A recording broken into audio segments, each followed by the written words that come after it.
Hello everyone, if your Microsoft Store is not working on your computer, then you have come to the right place because in this video I'm going to show you how easy it is to fix Microsoft Store not working correctly on your computer easily. First off, what you're going to do is you're going to open up your start menu and you're going to write here settings.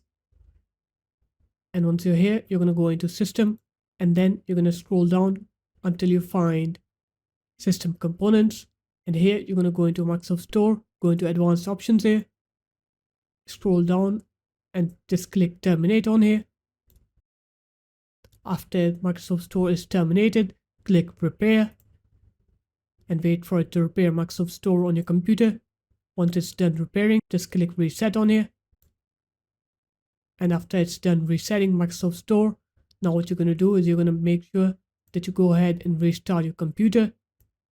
And after you're done with the restart, now what you're going to do is you're going to open up your start menu again. You're going to write here run. You're going to write here wsreset.exe. And that should fix your Microsoft Store not working on your computer. So there it is guys, that's how easy it was. If you guys found this video helpful, make sure to leave a like, comment and subscribe to the channel, and I'll see you in my next video. Peace.